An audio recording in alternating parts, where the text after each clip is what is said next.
Assalamualaikum warahmatullahi wabarakatuh. Alhamdulillahirabbil alamin. Allahumma shalli ala sayyidina Muhammad wa ala ali sayyidina Muhammad. Allahumma shalli ala Muhammad wa ala ali Muhammad. Semangat menuntut ilmu dan mendalaminya. Kalimat tauhid adalah dasar agama dan asas segala kesempurnaan. Tanpa tauhid seluruh amalan baik akan bertolak. Oleh karena itu terutama pada masa permulaan Islam, para sahabat radhiyallahu anhum sangat bersungguh-sungguh dalam mendakwahkan kalimat tauhid dan sibuk berjihad melawan orang-orang kafir, sehingga mereka belum sempat mencurahkan perhatian khusus terhadap ilmu. Meskipun demikian, semangat, gairah serta kesungguhan mereka telah menghasilkan inti-inti ilmu Al-Quran dan hadis yang masih terpelihara walaupun 1400 tahun telah berlalu. Hal itu merupakan kenyataan yang jelas. Setelah zaman permulaan Islam berlalu, ada sedikit kelonggaran bagi mereka dan jamaah-jamaah yang berdakwah semakin bertambah. Maka turunlah ayat yang artinya, tidak seharusnya bagi orang-orang beriman itu pergi seluruhnya atau keluar untuk berjuang. Hendaknya dari setiap golongan di antara mereka ada beberapa orang yang memperdalam pengetahuan agama mereka, sehingga dapat memberi pelajaran kepada kaumnya setelah mereka kembali pulang, supaya mereka berhati-hati dalam mengamalkan agama. Quran Surat At-Taubah 122, Bayanul Quran.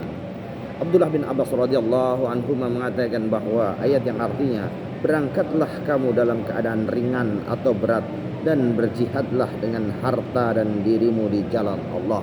Quran Surat At-Taubah ayat 41. Jika kamu tidak berangkat berperang, niscaya Allah akan menyiksamu dengan siksa yang pedih. Quran Surat At-Taubah ayat 39 dari kitab Bayanul Quran.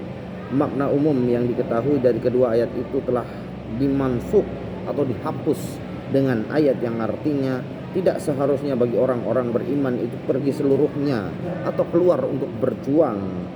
Tafsir Ibnu Munsir, Surat Yunus ayat 71. Allah Subhanahu wa taala mengaruniakan kepada para sahabat.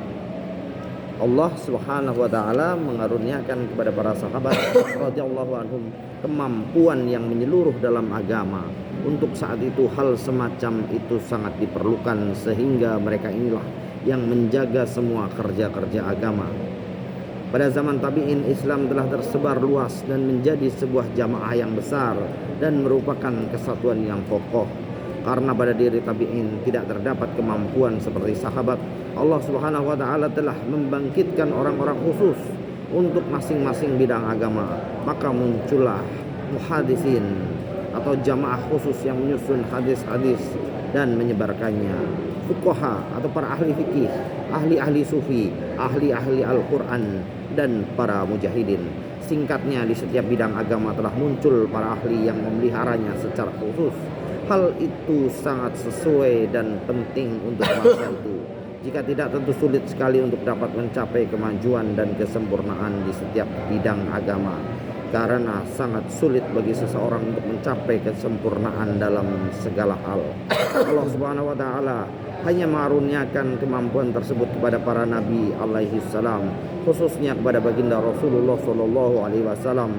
Oleh sebab itu, selain kisah-kisah sahabat, dalam bab ini juga akan disebutkan kisah-kisah tokoh lain. Terima kasih. Wassalamualaikum warahmatullahi wabarakatuh.